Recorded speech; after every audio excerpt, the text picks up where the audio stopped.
ब्रह्मानन्दं परमसुखदं केवलं ज्ञानमूर्ते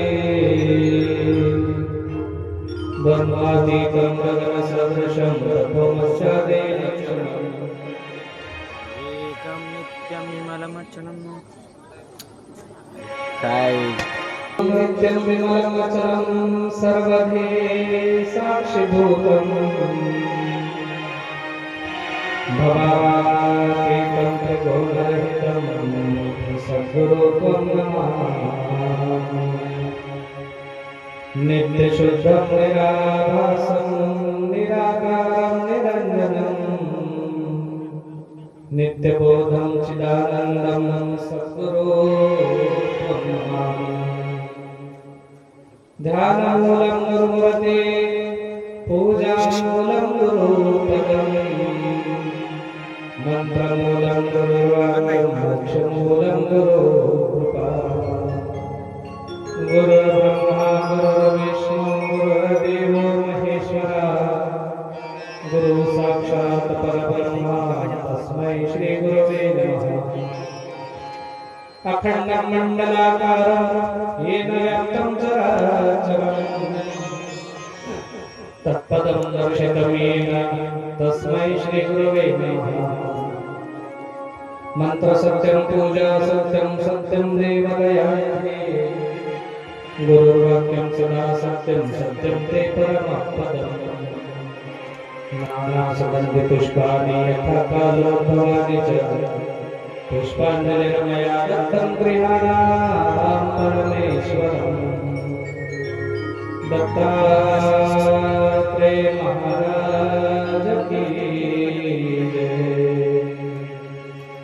आत्रेय माता की अवधूत चिंतन श्री गुरुदेव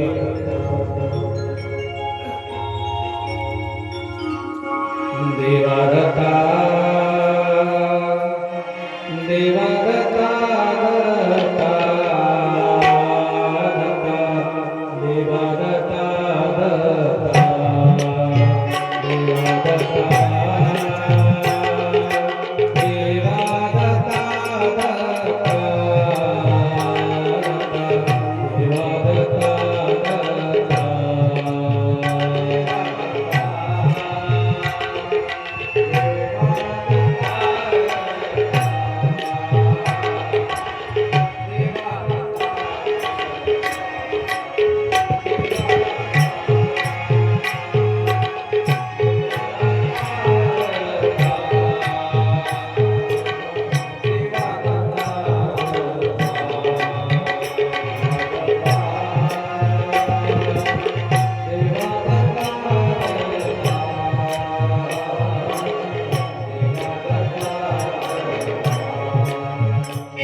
प्रथमतः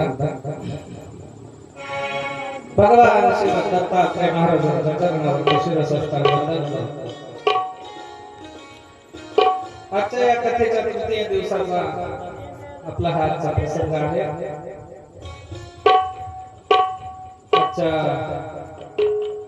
आजचे यजमान आले नाही. भगवान श्री दत्तात्रय महाराजांच्या उदंड लीला चरित्राचं वर्णन करणारा हे श्रवण करून महाराज या ठिकाणी दत्त चरित्र आणि या दत्त चरित्राचं त्याचे भव्य आणि दिव्य अशा पद्धतीचं स्वरूप तुम्हाला आम्हाला प्रत्येक जण जीवाला करण्यासाठी दत्त ज्या ज्या पद्धतीने या सृष्टीमध्ये अवतरित झाले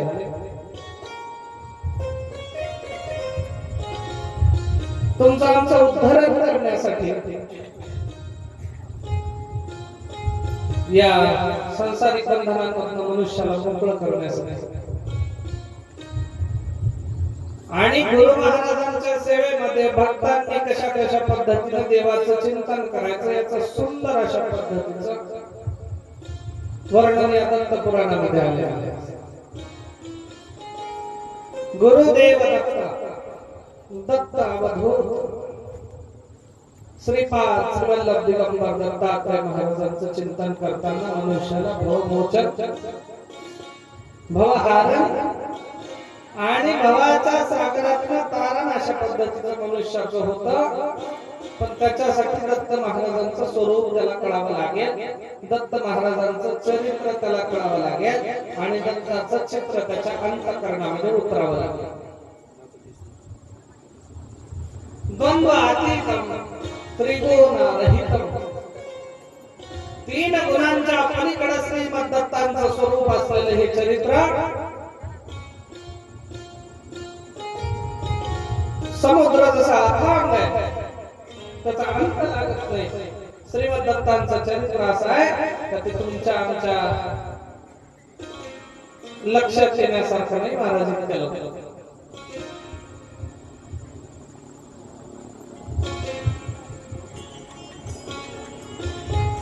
चरित्रावर खूप झाले, अवतार अशा राशी उदंड झाले, परमेश्वराची कितीतरी लीला चरित्र झाली, पण सगळ्यांमध्ये दत्तांचं महात्म्य हे थोर आहे. का थोर आहे? कारण निर्गुण असणारा परमात्मा सगुण स्वरूपाला येऊन जगताचं कल्याण करणारा असल्या कारणानं या दत्त महाराजांचं महात्म्य किंवा चरित्र इतकं उदंड आहे तर त्याचं तुम्ही आम्ही त्या ठिकाणी वर्णन करू शकत नाही. त्याच्या आशीर्वादाची प्राप्ती केल्याच्या नंतर आम्हाला तो आशीर्वाद इतका उदंड पद्धतीने मिळतो का आम्हाला त्याच्यातनं आता उतराई होणं फार कठीण आहे. आणि त्या दत्त महाराजांच्या कृपेचा उतराई तुम्हाला आम्हाला होणं सहजासहजी शक्य नाही.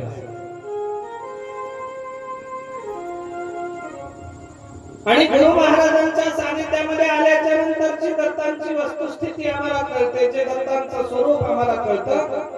ते संसारिक बंधनामध्ये किती मोठी भक्ती तुम्ही केली, किती मोठं ज्ञान मिळवलं, किती मोठ्या वैराग्याच्या गोष्टी जरी केल्या तरी गुरु महाराजांशिवाय तुम्हाला दत्त महाराज कळणं शक्य नाही. त्याच्यामुळं गुरूंच्या सानिध्यात केल्याच्या नंतर दत्त कळतात, एरवी तुम्हाला आम्हाला कळू शकणार नाही. म्हणून श्रीमद दत्तांचं चरित्र अथांग आहे. जड जीवाला मुक्ती प्राप्त करून देणारा, चैतन्य प्राप्त करून देणारा, रंजल्या गांजल्या संसाराच्या बंधनातून त्रस्त झालेल्या प्रत्येक जीवाला एका किनाऱ्यावरती नेऊन पोहोचवणारा देवाचं चरित्र आहे.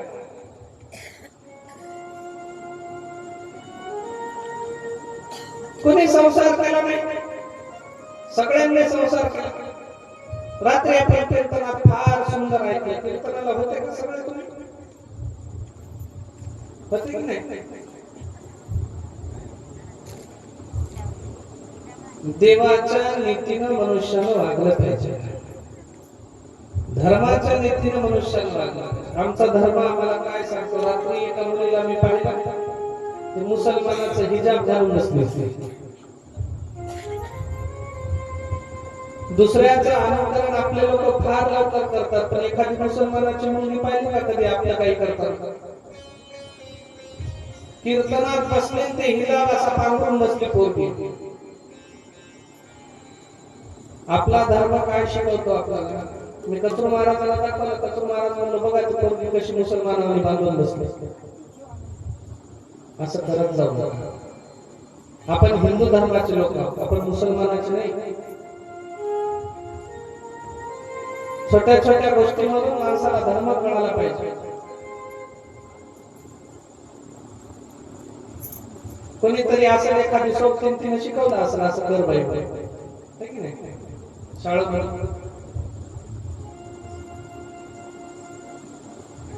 आपली परंपरा, आपली संस्कृती वेगळी आहे. आपण हिंदू सामर्थ्यानं वागणाऱ्या परंपरेतले लोक आपण आहोत. शिवछत्रपतींची परंपरा तुम्हाला आम्हाला आहे, मासाहेब जिजाऊंची परंपरा तुम्हाला आम्हाला आहे, माता अहिल्यादेवीची परंपरा तुम्हाला आम्हाला आहे, झाशीच्या राणीची परंपरा तुम्हाला आम्हाला आहे, तारा राणीची परंपरा तुम्हाला आम्हाला आहे. मग आम्ही कुठले हिजाब घालून बसायचे का कथेत आणि कीर्तनात? नाही. चुकीचं आचरण करायचं नाही, चुकीनं कधी वागायचं नाही. देवानं तुम्हाला आम्हाला सोन्यासारखं आयुष्य दिलं, ते आयुष्य चांगल्या मार्गाने आदर्श कधीतरी जिजाऊंचा घ्या रे, कमरेला तलवार, डोक्यावरती भरजारी पदर आणि घोड्यावरती स्वार होऊन या जगताचं रक्षण करण्याचं सामर्थ्य माझ्या जिजाऊंच्या मनगटामध्ये होतं. तेव्हा शिवछत्रपती घडले, संभाजी महाराज घडले. आम्हाला परक्याचं आचरण करण्यापेक्षा आमचं आचरण जरी जमलं तरी खूप झालं. अनुसया माता या दत्त परंपरेची प्रणेती आहे. जीर्ण झालेल्या या परंपरेला उद्धार करण्याचं काम माता अनुसयेनं केलं. निराकार निर्गुण असणारा परमात्मा सगुण स्वरूपाला माता अनुसयेनं, ज्याचा आदी नाही, ज्याचा अंत नाही, ज्याची सुरुवातही कळत नाही, ज्याचा शेवटही कळत नाही. तुम्ही आभाळामध्ये जर गेले, कितीही वरपर्यंत जा, आभाळ मोकळा आहे. आभाळाचा अंत सांगा म्हटलं तर तुम्हाला आम्हाला सांगता येत नाही, कारण ते अनंत आहे. तसं या दत्त महाराजाचं चरित्र दिग आणि अंबर, म्हणून त्यांचं नाव दिगंबर. दिग म्हणजे अनंत, अंबर म्हणजे आकाश. जसं आकाश अनंत आहे, तसं दत्त महाराजांचं स्वरूपही अनंत आहे, म्हणून त्यांना दिगंबर म्हणतात. मोकळे आहेत हे. माईक पदार्थांचे तयार झालेले वस्त्र त्यांच्या अंगावरती नाही, ते निर्वस्त्र आहे, कारण ते निर्गुण आहे, त्यांना आकार नाही. निराकार पद्धतीचं वर्तन, निराकार पद्धतीचं आचरण माझ्या श्रीमद दत्तात्रय महाराजांचं आहे. मग कसं आचरण तुम्हाला आम्हाला करता आलं पाहिजे? मनुष्याची नामस्मरणाची प्रक्रिया इतकी अथांग असावी तर त्याला या जगतामध्ये त्या ठिकाणी दिगंबर स्वरूप दिसलं पाहिजे, प्राप्त करता आलं पाहिजे, आणि जीवाचं कल्याण साधता आलं. आणि या जीवाचं कल्याण साध्य करण्यासाठी संतांनी तुम्हाला आम्हाला मार्ग दाखवला.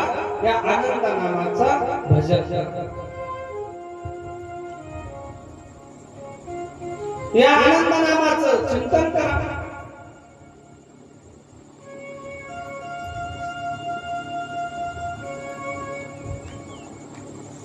अंडज जागज स्वतेज आणि उद्भिज, स्थूळ सूक्ष्म कारण आणि महाकारण, चार देहांच्या पलीकडे एक देह आहे, त्याला कैवल्य देह म्हणतात. एखादी भुईमुगाची शेंग घ्या, शेंग. त्या शेंगाला जर फोडलं तर वरचे टरफल म्हणजे त्याचा स्थूल देह आहे, स्थूल देह. त्याच्यानंतर आतमध्ये काय निघतो? शेंगदाणा. त्या शेंगदाण्याला जर फोडायचं म्हणलं तर वर एक कापडी त्याच्या पडदा येतो, तो त्याचा सूक्ष्म देह आहे. त्या सूक्ष्म देहाचं छेदन केल्याच्या नंतर आतमधून 2 बिया निघतात, तो त्याचा कारण देह आहे. आणि 2 बियांना जोडणारा एक वर त्या ठिकाणी बीज असतं, शेंडा असतो, नाक असतो, त्याला त्या ठिकाणी महाकारण देह म्हणतात. आणि त्या बीजाच्या त्या नाकाच्या आतमध्ये त्या ठिकाणी जो जीव असतो त्याला कैवल्य देह म्हणतात. त्या पद्धतीने मनुष्याला त्या ठिकाणी रात्री फार सुंदर महाराजांनी सांगितलं. पिपलिका मार्ग, मीन मार्ग, विहंगम मार्ग, सूक्ष्म मार्ग, स्थूल देहाचा मार्ग.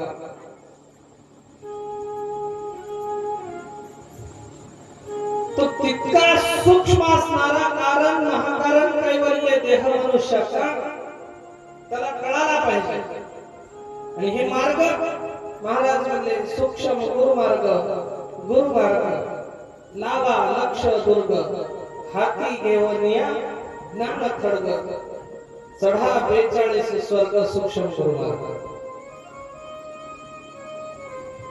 धारा शस्त्राचा तीक्ष्ण त्या महादुर्गा कारण वरती करती हो गमन, ब्रह्मनिष्ठा जात सूक्ष्म गुरुमार्ग. तंतू कातरीचे धरावे, बिन पाया वाचून जावे, संत पाऊले चालावे, अंतरी प्रवेशावे सूक्ष्म गुरुमार्ग. काती आपल्या लाळेतलं त्या ठिकाणी एक पूर्ण असं जाळं बनवते. पूर्ण बनवून झाले पुन्हा त्याला गिळत गिळत वापस येते. बिन पाया वाचून जावे, संतांच्या पावलावरती पाऊल ठेवून चाला म्हणजे तुम्हाला भवाच्या सागरातला धोका राहणार नाही. संतांना दाखवलेल्या वाटेनं चाला, तुम्हाला संसारिक पदार्थ कधी छेडणार नाही. संतांना दाखवलेला मार्ग धरा, तुमच्या जीवनाचा मार्ग सुंदर होईल. म्हणून संतांनी दाखवलेली वाट ही सोजवळ आहे, संतांनी दाखवलेलं नाम ही सोजवळ आहे. आणि संतांनी सांगितलेलं नाम हे आमच्या जीवाचा उद्धार करणार आहे. या संतांनी काय सांगितलं?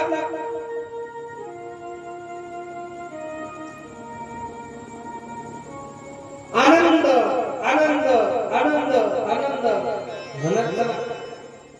दत्त दत्त दत्त का?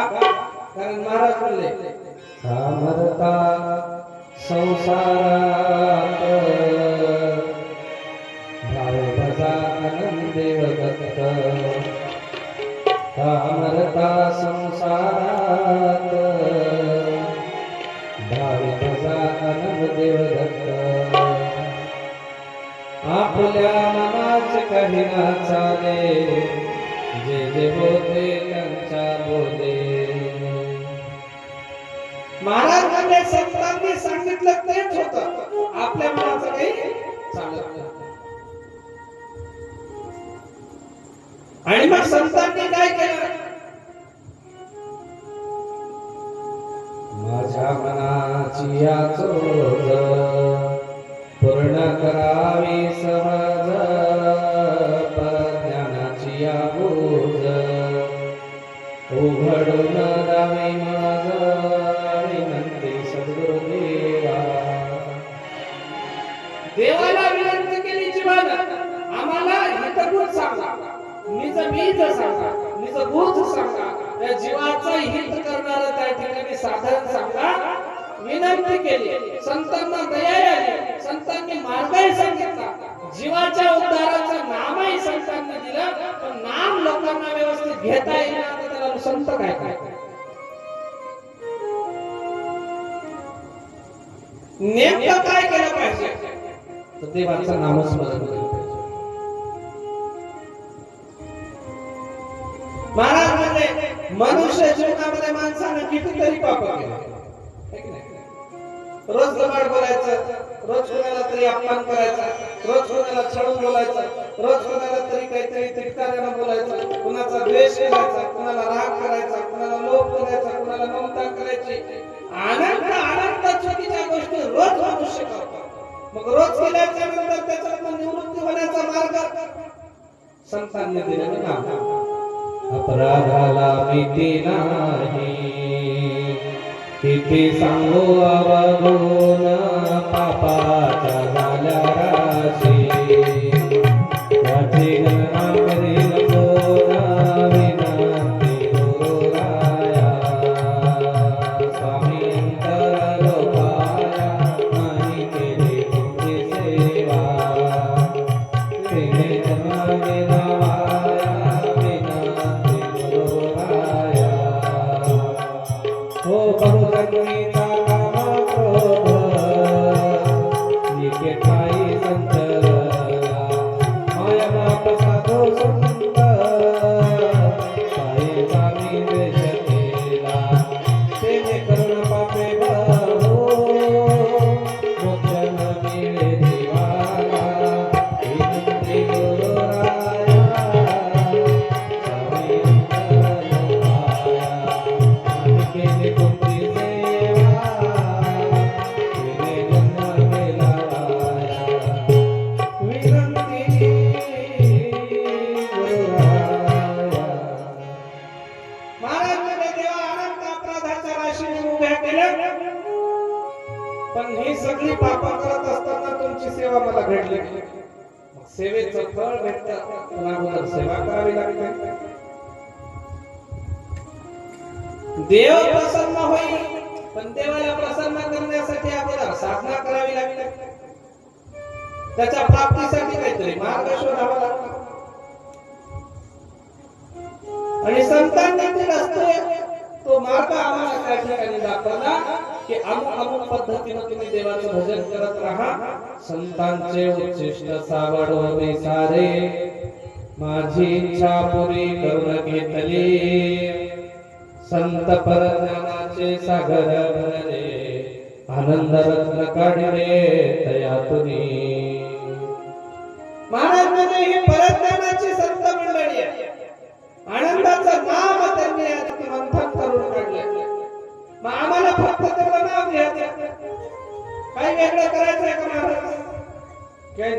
पण मनुष्य मात्राला मायानं धरून ठेवलं. माया देवाच्या भजनापर्यंत जाऊ देईना, माया देवाचं भजन करू देईना. आणि येण्यासारखे लोक मायेला धरून बसले, संसाराला धरून बसले, देव त्यांना कळेना. जसं काय आयुष्यात सुख हरपावं तसा लोकांच्या जीवनातून परमात्मा हरपला. मग शोधायला कुठे जातात? दूर दूर देवापर्यंत शोधायला जातात. कुठंतरी महावरा जाऊ का, कुठंतरी गाणगापुरा जाऊ का, कुठंतरी इकडं जा तिकडं जा. देव आहे कुठं? अंतरात. आता आमच्या कसं महाराजांना फार सुंदर म्हणजे, कशासाठी येऊ देवा तुझ्या मंदिरात, नित्य तिची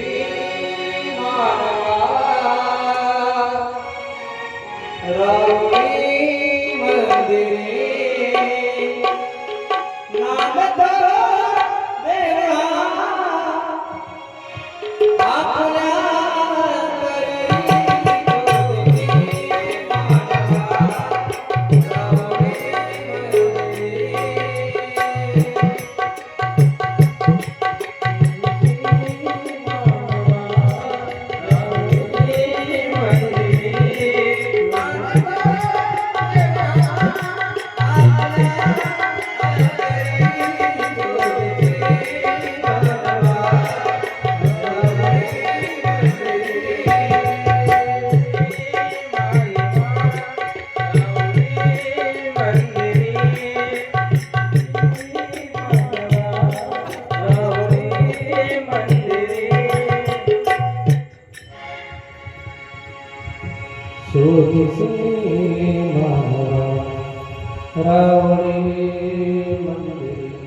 देव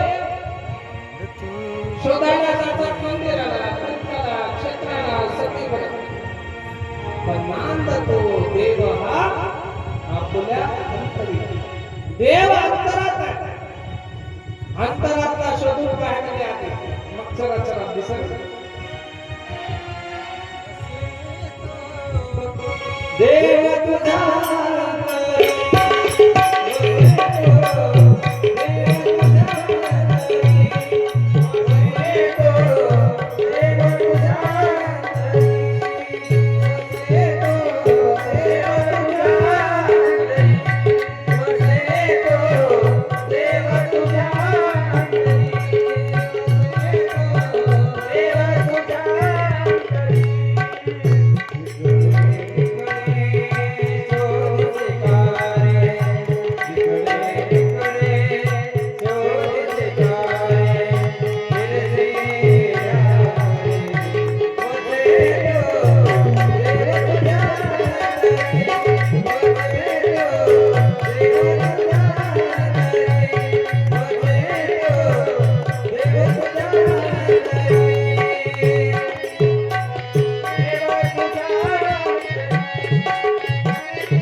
देव अंतरात आहे.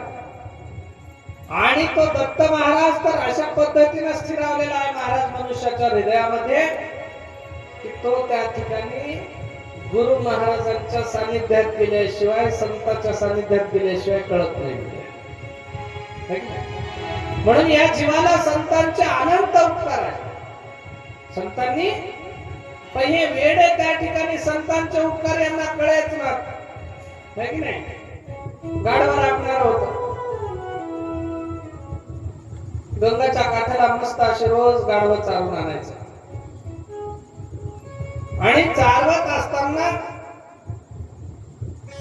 एके दिवशी सगळे गाढवं त्यांना चालून आणले आणि दावणीला बांधले. सगळ्यांना बांधलं पण एका गाढवाची दोरी सापडली. गळ्याला बांधायची एका गाढवाची दोरी सापडली. मग सापडलं म्हणून यानं काय केलं, त्याच्या कानाला धरून बसला. कानाला धरून बसला आणि मग कानाला धरून बसल्याच्या नंतर बराच वेळ बसलाय धरून, पण आता कंटाळून गेला. नुसती कथा ऐकायची म्हणलं तर अर्धा तास झाला की आमचे पाय दुखायला लागतात. घंटाभर झाले की पाठ दुखते, आणखी 15-20 मिनिटं झाली की मान दुखते. म्हणजे दोघी तिघी त्याच्यासाठीच मागे बसल्यात. हळूहळू सकाळी दुखायला सुरू झालं तिकडले तिकडे पळायचं नाही नाही. जिथं बसल्या तिथं काही ठेवलेलं तर नाही की झाप.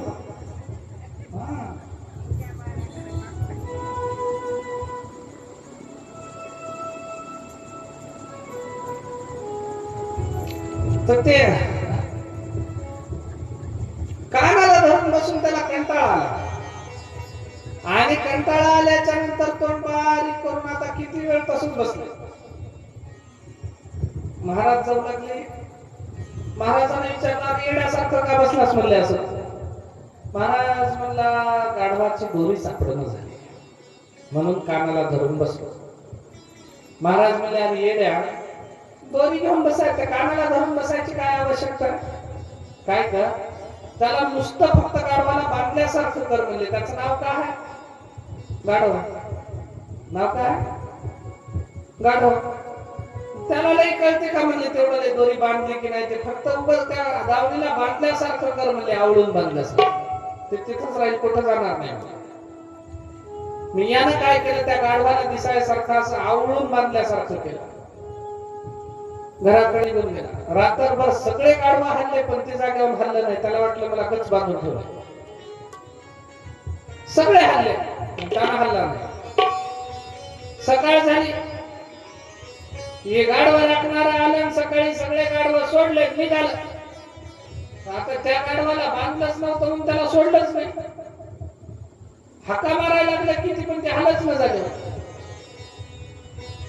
त्याला घुशे मारायला लागला असे तरी हलत. बडग घेतला मोठा, जर जोरात रट्टे द्यायला लागलं तरी जागेवर हलत. आरडायला व्हाय करून पण तो हलत जात.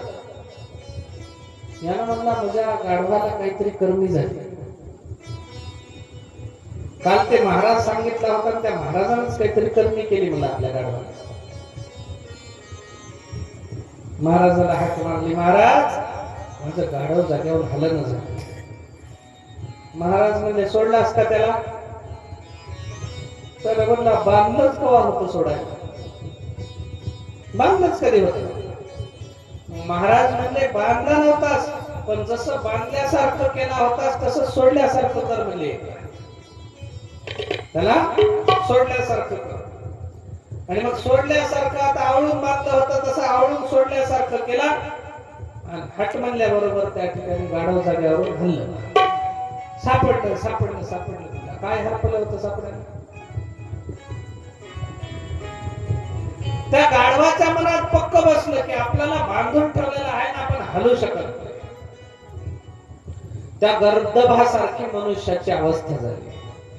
माणसाला पक्क वाटलंय की संसारात हे सगळी भरती करावंच लागते, आणि जोपर्यंत संसारात भरती करायची आहे तोपर्यंत आपल्याला देवदेव करता येत नाही, असा माणसाचा पक्का समज झाला.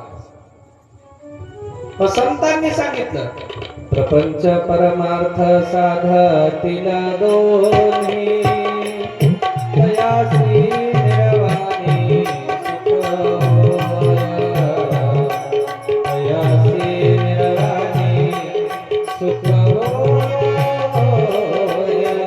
तयासी निर्वाणी सुख होय.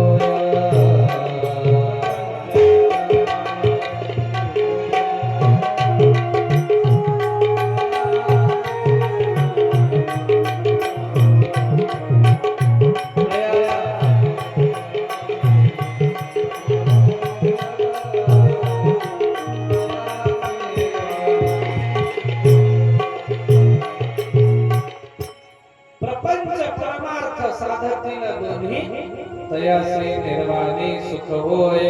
महाराज म्हणजे ज्यानं प्रपंचही साधला आणि संसार करता करता ज्यानं देवदेवही केला त्यालाच खरी मुक्ती प्राप्त होते. कारण संसार सोडून पळाले आणि मग देवदेवाला लागले तर त्याच्यात काय अर्थ आहे? जगाचा नियम मोडला. तुम्ही सांगा, तुम्ही काम संसार सोडला, आम्हाला नाश करून द्यायचा. कशाचा? स्वत्वाचा. अस्तित्वाचा नाश करून त्या ठिकाणी साधू बनतात, तर त्या साधू संतांच्या संगतीमध्ये आम्हाला वेळ भेटला, आमचा भाग वेगळा आहे. पण ज्याला संसार करता करता देवदेव जमत नाही ना महाराज, त्याला काहीच जमत नाही. मग लोक आयुष्यभर वाट पाहतात कधी आता संसार कसा संपल, मग संसार संपल, लेकरं बाळ शिकतील, मोठे होतील, त्यांची लग्न करतो, त्याचे लग्न झाल्याच्या नंतर त्याला मार्गाला लावून देतो, मग त्याला लेकरं बाळ होतील, त्याचे एकदा या डोळ्यानं सुख पाहतो, लग्न झालेलं पाहतो, आणि मग कुठंतरी देवदेवाला लागतो. महाराज म्हणजे तेवढा येऊ तुझ्याकडे नाही, कुठंतरी रस्त्यानं निघाला, गाडीला धडकला, मेला, संपला आयुष्य. आयुष्य संपलं. तितका वेळ नाही मिळाला तुझ्याकडे. मग जो वेळ तुमच्या हातामध्ये आहे त्याच वेळाला साध्य करून घेण्याचा प्रयत्न करा.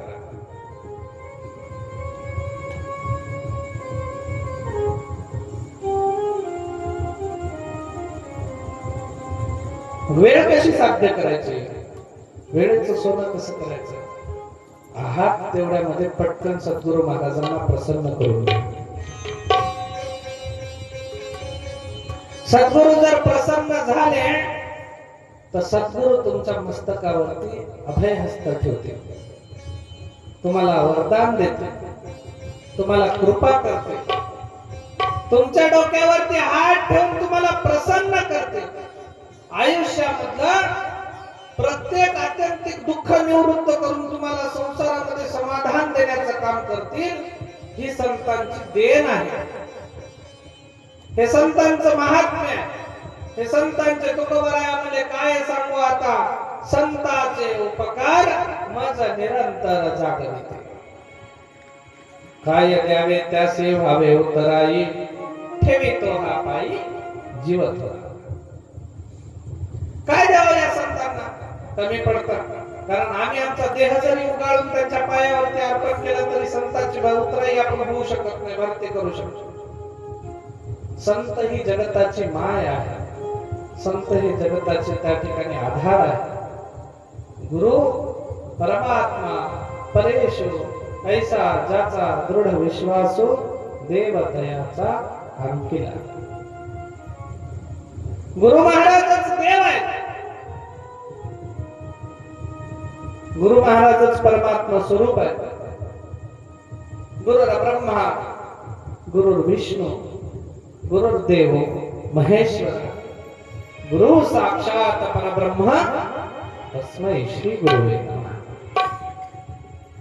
संत महात्म्यांनी देवाची ओळख करून दिली आणि देवानं स्वतः सांगितलं देवापेक्षाही श्रेष्ठ अशा पद्धतीचं परब्रह्म स्वरूप जर काही असेल तर मनुष्याला मनुष्याचा गुरु आहे. रात्री कीर्तनाला किती होते हात वर करा माहिती, किती जणी होत्या? मी विचारणार ना बरं काय सांगितले.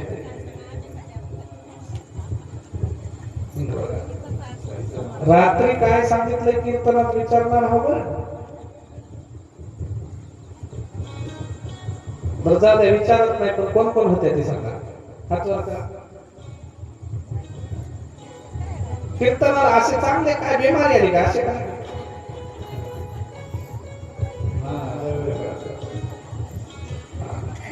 विचार करून द्या कसे खाली केले होते. हा किती आहे का या टकोऱ्यामध्ये ध्यानात काहीच बस नाही. पालत्या घागरीवर पाणी, गंगा इथं भरलेली आहे, घागर नेली गंगाला भरायला आणि उरफाटी ठेवून वरून बकेटीनं पाणी उघडालाय, मोटरीचा नळ लावून उघडालाय गंगेच्या घागरीवर. भरण का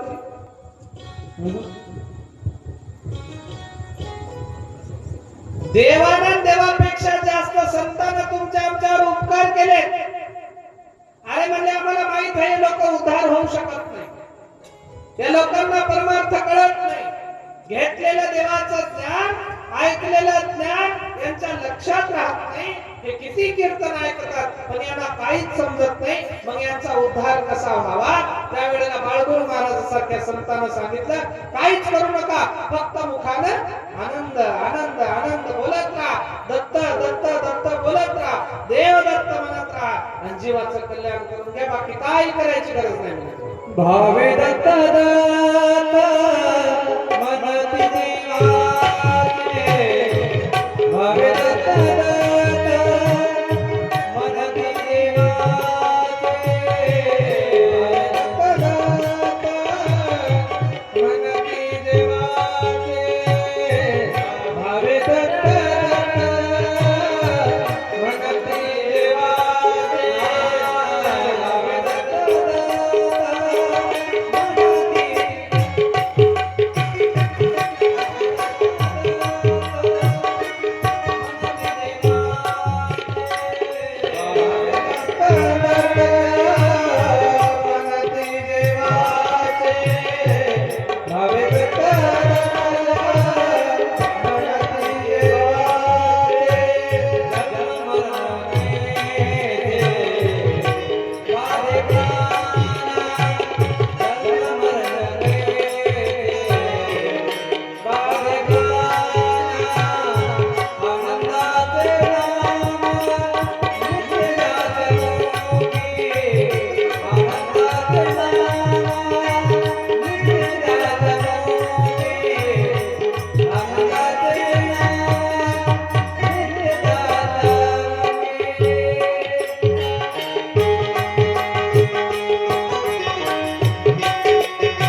की जेवाचे जन्म मरण कैसे बाधे प्राण्या. महाराज म्हणले देवाचं नाव ज्याच्या मुखामध्ये आहे, दत्ताचं नाव ज्याच्या मुखामध्ये आहे, त्याला जन्म मरण त्या ठिकाणी बाधत नाही. कारण या देवाचं रूप नाही, काया नाही माया, रूप नाही रेखा, अच्युत आनंद देखा का बजाता. अरे काया नाही माया नाही, रूप नाही रेखा नाही, अच्युत असणाऱ्या परमानंद त्या ठिकाणी परमात्म्याला का बजावतात. महाराज म्हणले स्वप्नाची या सुखा लुब्धलासी काय, जागृतीसी पाय काय नाही. अरे संसार स्वप्नासारखा आहे. या संसारामध्ये त्या ठिकाणी जसं एखादा मनुष्य झोपलाय, झोपेमध्ये स्वप्न पडलं, आता मी जन्मलो, मोठा झालो, माझं लग्न झालं, लेकरं बाळ झाले, आता मी सुख पावलो, डोळे उठून पाहते तर काय करायचं. महाल बांधला, गाडी घेतली, माडी बांधली, काय स्वप्नाची या सुखा लुब्धलासी काय, जागृतीशी पाय काही नाही. इथं काय नाही म्हणजे या जागृतीला. आणि हे काय मनुष्यानं प्रत्येक वेळेला विचार केला पाहिजे की स्वप्न नाही, हे मृगजळावता जाईल लया, ते सगळं मृगजळ आहे, ते तहान भागवणार नाही. आलासी कोठुनी पुढे कोठे जाणे, आलासी कोठुनी पुढे कोठे जाशी, आपुल्या मनाशी का विचार मनाशी का. महाराज म्हणले की बाबा तुम्हाला कुठून आला. अनंत ब्रह्मांडाचा जो स्वामी आहे भगवान दत्तात्रय महाराज, अनंत या सृष्टीचा नायक आहे, जगत प्रतिपालक त्या ठिकाणी असणाऱ्या श्रीमन महा दत्तात्रय प्रभूंच्या मांडीवरती असणारा हा जीव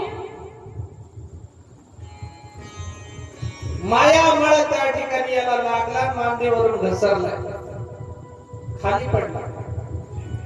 आणि खाली आल्याच्या नंतर मायाने याला स्पर्श केला, माया लागली. जीव होता शुभ्र निर्मळ, मायेनं लावला मळ. माया याला स्पर्श झाली, परिणाम या जीवाने त्या ठिकाणी स्वतःचा नाश करून घेतला. मूळ मालकापासून हा जीव दूर गेला.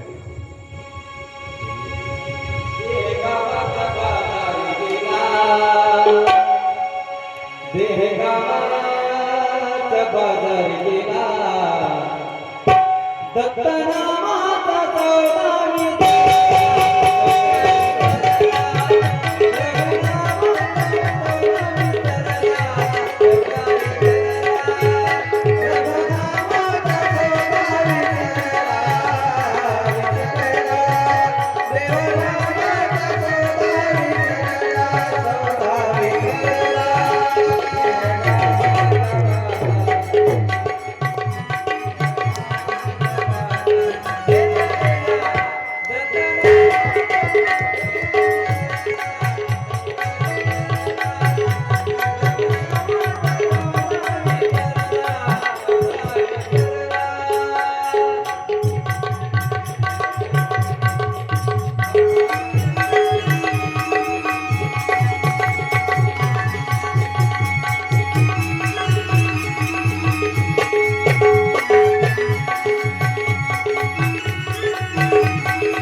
दत्त नामाचा सौदा विसरला.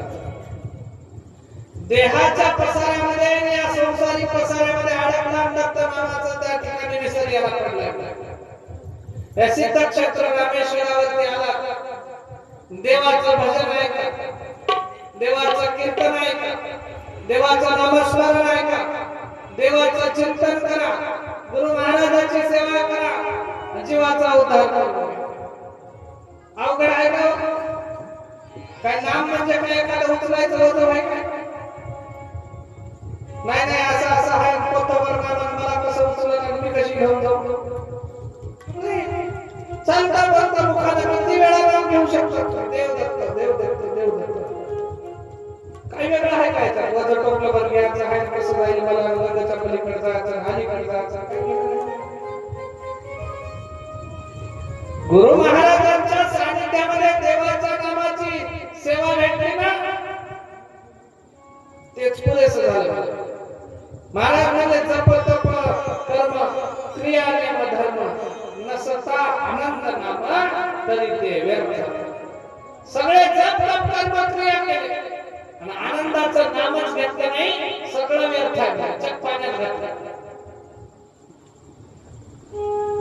एखादं मोठं शेताचं पीक कापाव, त्याचं खळं करावं, त्याची रास टाकाव आणि सगळी रास चांगला बुद्धिमान जमा झाल्याच्या नंतर त्याच्यात जाऊन मातीचे ढेकळं मिसळा. जसा सगळा नाश पावतो त्या पद्धतीने परमार्थाचा नाश केला म्हणजे या जीवात हाताने माती कालवली म्हणजे आपल्या साधना. केव्हा? जेव्हा जप तप कर्माच्या सगळ्या क्रिया केल्या आणि त्याच्या आनंदाचं नाम घेतलं नाही, वाया गेला म्हणजे. यज्ञाधिक क्रिया करोनी सर्गा जाती पुण्य सरल्या येते माघारीचे. होम हवन केले, यज्ञाधिक क्रिया केल्या, अनुष्ठान केले, व्रत वैकल्य केले, उपास तपास केले, सगळंच केलं. पुण्याची एवढी मोठी शिदोरी जमा केली, स्वर्गाला गेले. मरण गेल्याच्या नंतर स्वर्गाला गेल्यावर स्वर्गामधनं शिदोरी जशी जशी सरत आली पुन्हा इकडे पाठवली. काय लेखना गर्भाचा का? कारण नसता आनंद नाम तरी ते व्यर्थ.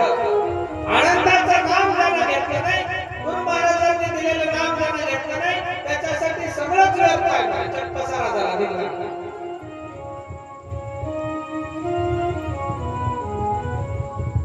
म्हणून संतांनी सांगितलं मरणाच्या आधी मरण या राहावे तरी जपावावे मोक्ष पद. जिवंत असता मेल्याची अनुभूती घ्या म्हणजे कशात? दुजा ठाव सगळं पुसला उरलो माझा मी एकला संगे नाही कोणी मजला मजला मी नित्य पाहत. कोणी नाही.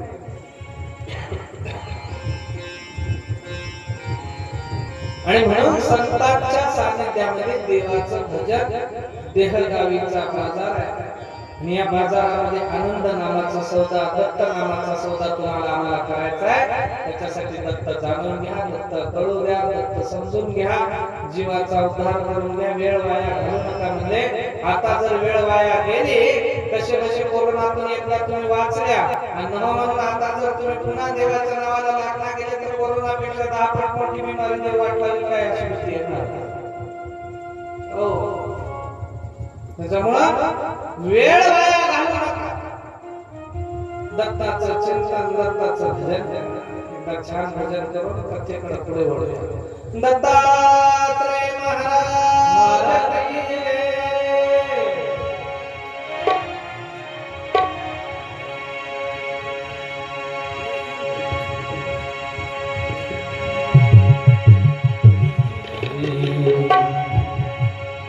देवा दत्ता हो,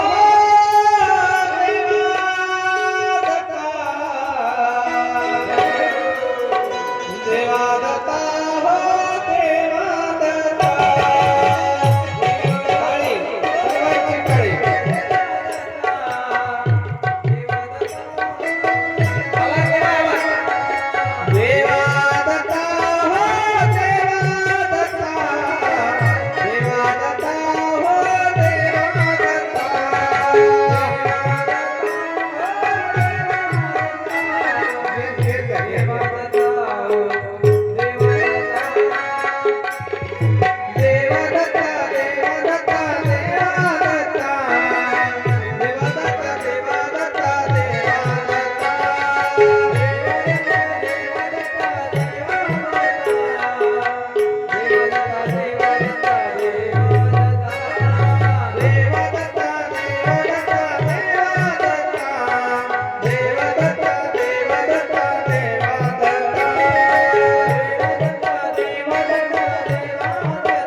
ब्रह्मा, विष्णू आणि शंकर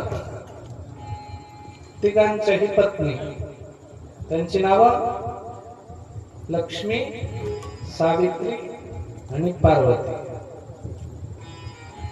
ब्रह्माजींच्या पत्नी सावित्री, श्रीहरींची पत्नी लक्ष्मी आणि शंकरांची अर्धांगिनी पार्वती.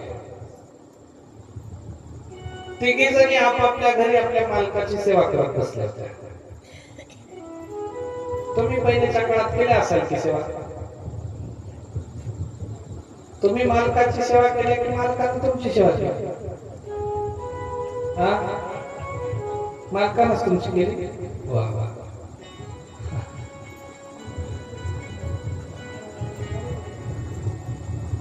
आल्याच्या नंतर धन्याला पाय धुवायला पाणी देणे, जेवायला ताट मांडून देणे. जेवायला ताट मांडून दिल्याच्या नंतर पहिल्याच्या काळात लाईट आणि पंखे कुठे होते? हात पंखे होते, असे गरगर गरगर फिरवायचे हात पंखे. माहित आहे का? असे असे असे केल्या ना सेवा काहीतरी. पाय मी दाबले एक मालकाचे, त्यानं तुमचे दाबले. वा वा.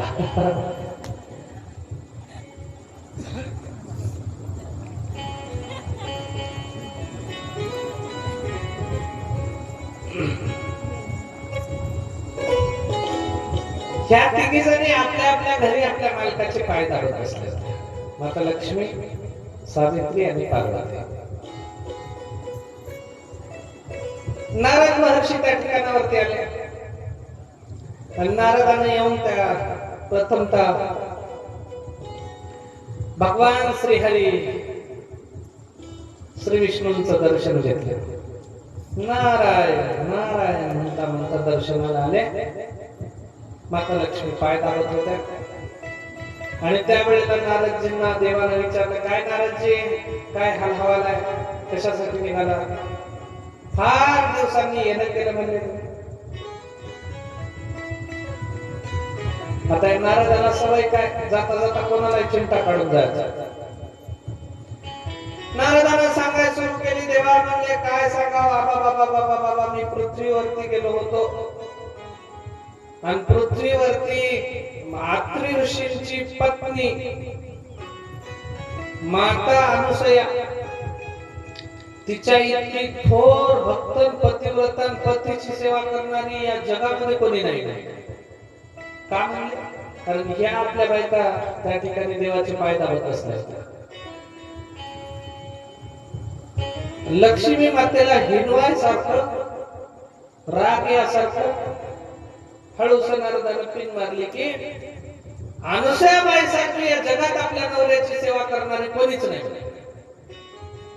कोणीच नाही म्हणले की लक्ष्मी मातेचे कान उंच झाले. हे कसं बोलायला लागले? मी सेवा करत नाही. त्यावेळेला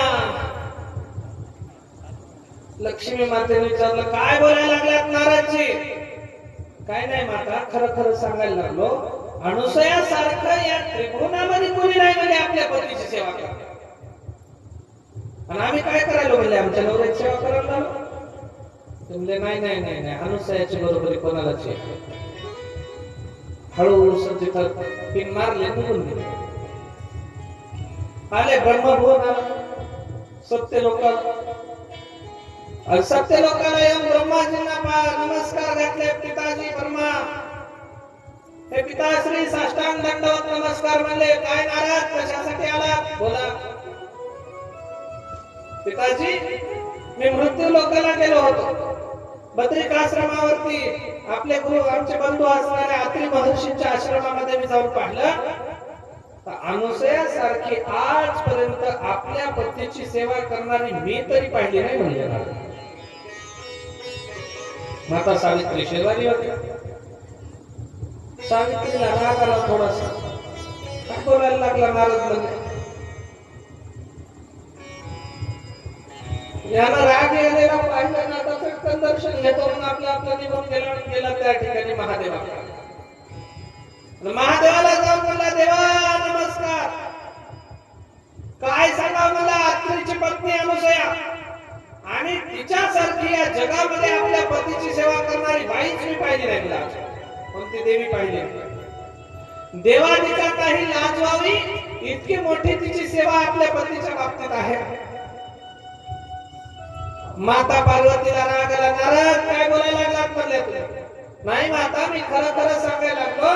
अनुसया माता बद्रिकाश्रमावरती अत्रि ऋषींची पत्नी आहे आणि ती जेव्हा चालते तेव्हा तिच्या पायातले पैंजण हलतात.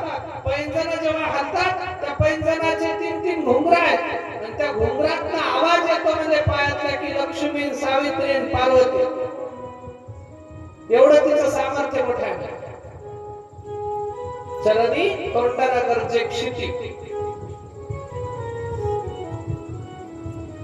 एका एका घुंगरातून लक्ष्मी, सावित्री, पार्वती नावाचा आवाज येते म्हणजे अनुसया माईच्या पायाची सुद्धा पैंजणाची बरोबरी त्या ठिकाणी लक्ष्मी, सावित्री, पार्वती करणार.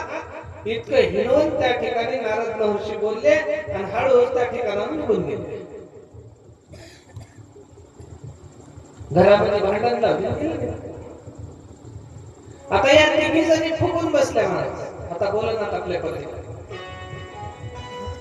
का बोलणार? कारण नारदानं कळ लावली आणि कळ साधी सुधी लावली नाही. बाईला सगळ्या गोष्टी सहज होती. एखाद्या वेळी नवऱ्याने संक्रांतीला, दिवाळीला नाही साडी घेतली तरी ठीक आहे, पण आपल्या पतीच्या समोर, आपल्या समोर आपल्या पतीला जर एखाद्या दुसऱ्याच्या स्त्रीचा मोठेपणा कोणा सांगला, या बाईला सहन होत नाही.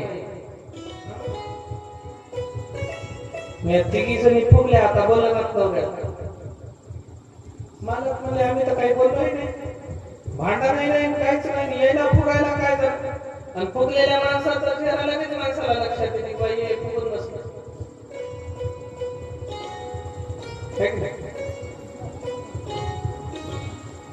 लगे लक्षात येतं.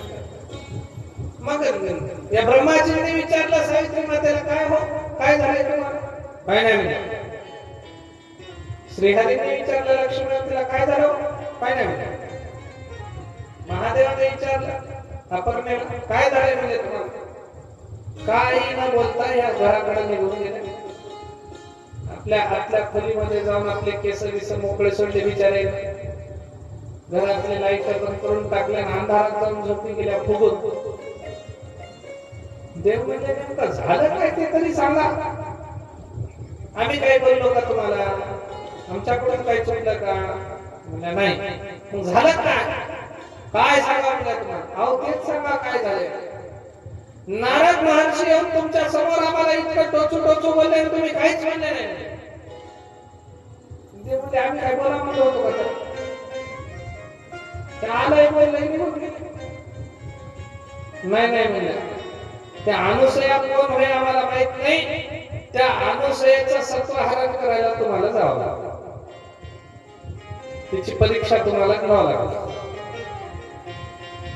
ब्रह्मा, विष्णू आणि महादेवाच्या तिघाच्याही बायका रुसून बसल्या. त्यावेळेला तिघाने आपल्या बायकाला सांगायचा प्रयत्न केला, एखाद्या देवाची परीक्षा घ्यायला सांगा, आम्ही घेतो. जगातल्या किती मोठ्या सामर्थ्यशाली एखाद्या असुराची परीक्षा घ्यायला सांगा, घेतो. पण एखाद्या भक्ताची आणि ऋषीच्या पत्नीची परीक्षा घेणे हे आमच्या सारख्याला बरोबर दिसत नाही. त्या म्हणल्या, मग आम्हाला आजपासून बोलू नका, जा.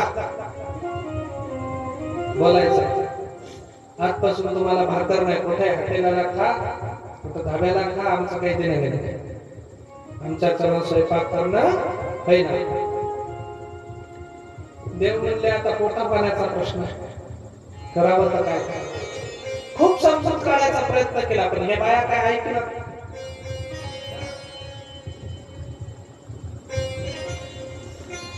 जगात मनुष्याला सगळे हट्ट चुकले, फक्त स्त्री हट्ट, बाल हट्ट आणि साधूचा हट्ट माणसाला चुकला नाही. लेकरांना हट्ट केला तर मनुष्याला पुराच करावा लागला. बाईनं घरातला हट्ट केला तर माणसाला पुरच करावं लागलं. नाही ते घर कुठले असते का मला? एका घराच्या 2-2 चुली झाल्या असत्या का? बाईच्या हट्टा पाहिजे एका घराचे 2-2 घर झाले. सासू सासरे एकीकडं, सुना एकीकडं, लेकीवाळी एकीकडं, घर फुटले ना. देवांनी विचार केला आता करावं तर काय करावं. नारदाने येऊन घरामध्ये आग लावून गेला.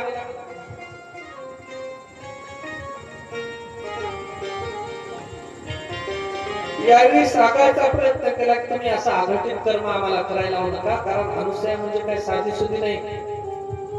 अनंत ब्रह्मांडाचा जो मालक आहे, मायेचा जगताचा जो नियंता आहे, त्या मालकाला त्या ठिकाणी ते भजन करणारी आहे. आमच्याही पलीकडे अनंत अनंत परमेश्वराचं भजन करणारी अनुसया आहे. तिनं देव आपल्या घरामध्ये आणून बसवला आणि त्या बाईला तिचे त्या देवीचं त्या महासतीची परीक्षा घेणं काय सोपं नाही. म्हणजे आम्ही घेऊ शकत नाही. त्यावेळेला या बाया म्हणल्या तिन्ही देवे अहो सगळे वेद तुमचं गुणगान गातात, 6 शास्त्र 18 पुराणामध्ये तुमची महती गायलेली आहे. तुम्ही एकाहून एक चढ 3 देव आहात आणि त्रिदेवांना काय अशक्य आहे म्हणल्या. तुम्ही आमची समजूत करायचा प्रयत्न करू नका, अनुसयाची परीक्षा घ्या. अनुसयाची परीक्षा घ्या म्हणल्याच्या नंतर देव म्हणले आता काही फायदा नाही, आपल्यावर सनी आली म्हणजे कुठली बायाचा हट्ट आपल्याला पुरा करावा लागणार आहे. तिघही त्या ठिकाणाला निघाले. पण निघाल्याच्या नंतर यांनी विचार केला आपण देव बनून जर गेलो, अनुसया आपल्याला शरण येते. शरण आल्याच्या नंतर आपल्याला आशीर्वाद द्यावा लागला. ज्याला आशीर्वाद द्यावा त्याची परीक्षा कशी घ्यावी. मग काय करायचं. त्या तिघांनी साधूचा वेश घेतला.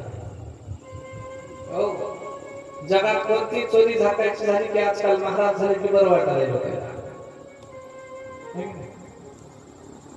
पाप झाकायचे झाले, चोरी झाकायची झाली की महाराज झाले की बरं वाटायला लोकांना. मी आतापासून पहिलेपासून दिवसभर बाजाराला हिंडतात बघा काही जण कपडे घालतात, 5 पायाचे गाय चालतात, 5 पायाचे वासरू चालतात, कोणता एखादा देवाचा फोटो ठेवून एखादा गाडा तयार करून आणतात.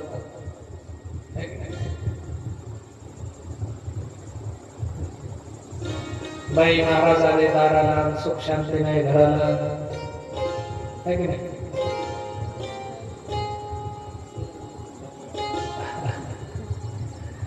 तर या पद्धतीनं याच्या आडवा सगळे धंदे करतात लोक, है की नाही. महाराजांचा साधूचा वेश धारण करून अनुसया मातेच्या द्वारावरती आले. सुंदर ते पत्रिकाश्रम स्थळ, तिथे राहिली सिद्धी दयाळ, अनुसया नाम निर्मळ तिचे असे देखावे. अनुसया माईच्या दारावरती आले. अलग निरंजन म्हणून शब्द टाकला, गर्जना केली आणि गर्जना करून अनुसया माता बाहेर येते. पाहते तर काय दिव्य साधू दिसायला लागले. महाराज साक्षात त्रिमूर्ती देव आमच्या दारावरती आले म्हणून अनुसया मातेने नमस्कार घातला. त्यांना घरामध्ये येण्यासाठी बोलवलं. बसा म्हणले. काय तुमचं स्वागत सत्कार करू, काय तुमच्या पायाची पूजा करू, काय तुम्हाला पाहिजे सांगा. अत्रे महाराज वनामध्ये तपश्चर्येला गेले होते. एकांतात जाऊन जसं गाव आपलं तिकडे राहिलं, इकडे रामेश्वराचं देवस्थान आहे, तसं आश्रम अत्रे महर्षींचं तिकडे ते साधनेला अशा ठिकाणावरती बाहेर आले जंगलामध्ये. आणि अरण्यामध्ये अत्रे ऋषी तपश्चर्येला गेले. अनुसया माता बद्रिकाश्रमावरती आहेत. त्यावेळेला या तिघांनी डाव साधल्याच्या नंतर तिघही तिथे आले. अनुसया माईला म्हणले माता आम्हाला पूजा पाठ आदर सन्मान नंतर करा, दुपारची वेळ झाली, आम्हाला भूक लागली म्हणल्या. मग अनुसया माईने सांगितलं काळजीच करू नका म्हणले. नित्य आवनी पेरिती धान, ऋषी करती कोरे भोजन, तृप्त होती साधू संत जन, ते अन्न तुम्हा वाढीते. अनुसया माईने सांगितलं आमच्याकडे आम्ही रोज साडी पेरतो, रोज उगवतात, रोज ते कापतो, रोजच्या रोज त्याच्या साडी काढून आम्ही त्याचा भात करतो.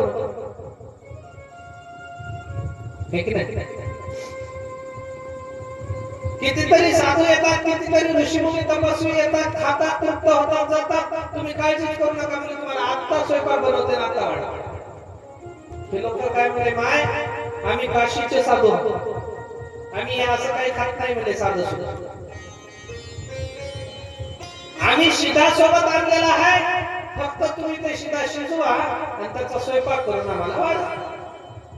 अनुसूयामाईने काही हरकत नाही, टाका म्हणून अनुसूयामाईने पदर पुढे केला आणि या तिन्ही देवांनी आपल्या झोळीतल्या गारगोट्या काढल्या आणि तिच्या पदरात वरती टाकल्या.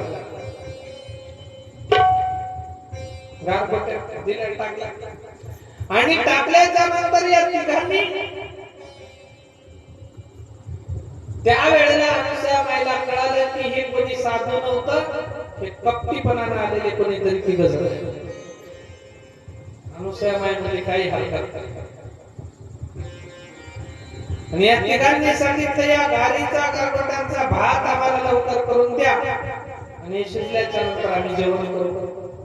तिघांनी दिल्या गारगोट्या, अनुसूयामाईने घेतल्या, आतल्या घरात गेल्या आणि गेल्याच्या नंतर साधूची ऋषीची पत्नी होती महाराज, ती काही साधी सुधी नव्हती. अनुसूयामाईने अंतःकरणामध्ये दत्तात्रय महाप्रभूंचं स्मरण केलं आणि दत्त मालकाचं स्मरण केल्याच्या नंतर दिगंबराला हाक मारली आणि अनंत ब्रह्मांडीचा तो नायक त्या ठिकाणावरती अनुसूयामाईसाठी धावून आला आणि एका क्षणार्धामध्ये बिना आगीचं बिना पाण्याचं त्या ठिकाणी तीनही ते टाकलेल्या सगळ्या गारींचा भात एका क्षणामध्ये त्या ठिकाणी झाला. घरामध्ये तांदूळ शिजवता, तुम्ही शिजवता की जाळण पाण्याशिवाय शिजवता येतं नाही. आणि किती तांदूळ शिजवा, त्याच्यात जर एखादा खडा असला तर तो शिजतो का? दाताखाली कटकन येतो जेवता. अनुसूयामाईने बिना आगीचं बिना पाणीचं त्या गारांचा भात करून टाकला. माय म्हणल्या तिन्ही देवाला, देवा बसा म्हणल्या तुम्ही जेवायला, आता मी तुम्हाला स्वयंपाक केलेला वाढते. ते तीन देव म्हणजे माय आणि असं जेवण करणार नाही. अनुसूयामाई कसं करतात? आम्हाला जेवाय वाढायचं असेल तर अंगावरचे सगळे कपडे काढून टाकून आम्हाला जेवाय वाढावं लागतं. अनुसूयामाई म्हणते याच्या पोटात पाप आलंय गड्या, यांच्या पोटात पाप आले आणि पापाने हे त्या ठिकाणी बोलायला लागले. अनुसूयामाईने सांगितलं, अहो मी एका ऋषीची पत्नी आहे, मी परक्याची स्त्री आहे आणि परपुरुषापुढे मी बिना अंगावरच्या कपड्यांनी भोजन कसे वाढू शकते? मी तुम्हाला जेवायला वाढू शकत नाही. ते म्हणले नाही बाय, मग तुम्ही जर आम्हाला वाढत नसाल तर आम्ही जेवण करणार नाही. जसं बिना आगीचं बिना पाण्याचं तुम्ही भात शिजवला की नाही, तसंच बिना अंगावर कपडे ठेवता निर्वस्त्र होऊन आम्हाला भोजन वाढलं तरच आम्ही जेवण करतो, नाही तर आम्ही चाललो म्हणजे. अनुसूया म्हणजे फटारडी आहे, साधीची भक्ती काय साधी सुधी आहे आणि हिला काय त्या ठिकाणी कळत नाही, तितकी भक्ती येत नाही, फक्त हिचं नावच मोठं झालं, लक्षण खोटं आहे, असं त्या ठिकाणी तुझी अपकीर्ती आम्ही करू आणि आम्ही इथे निघून. मायेनं अत्रि ऋषी महाराजांचं स्मरण केलं, मालकाचं स्मरण करून विचार केला, अरे म्हणजे आपल्याला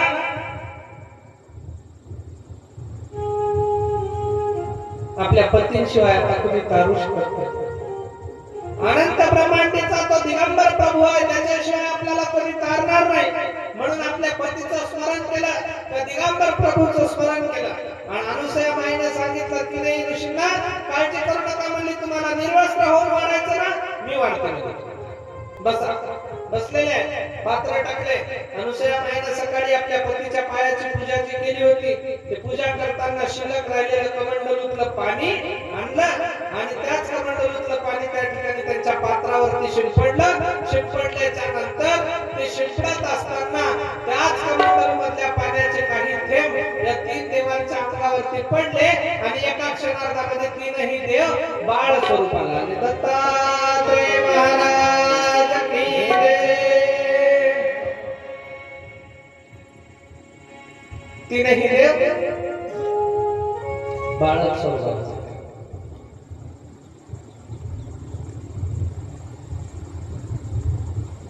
माईनं पाहिलं, पतीचं नामस्मरण केलं, तीन देवांचं बाळक स्वरूप झालं.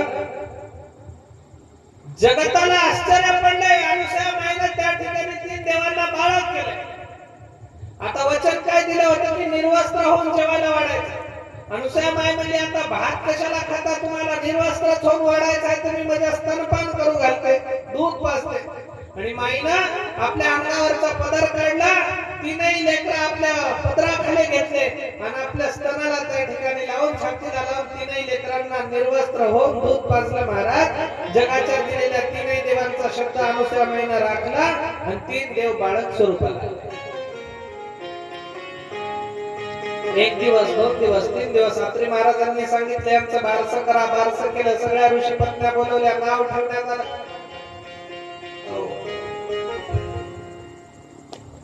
ब्रह्मा, विष्णू आणि शंकर तीनही देव त्या ठिकाणी बाळक झालेले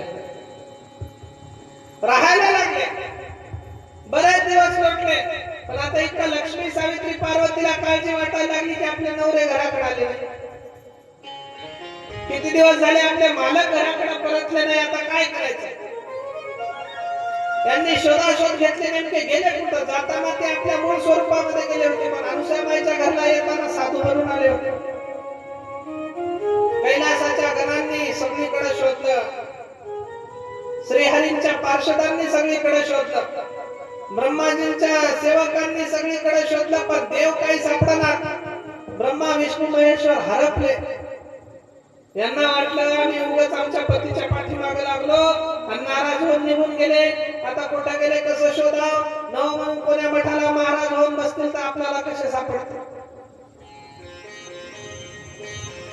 काळजी वाटायला आणि काळजीच्या पोटी या तीनही देवांनी नारद महर्षींना जवळ बोलवलं.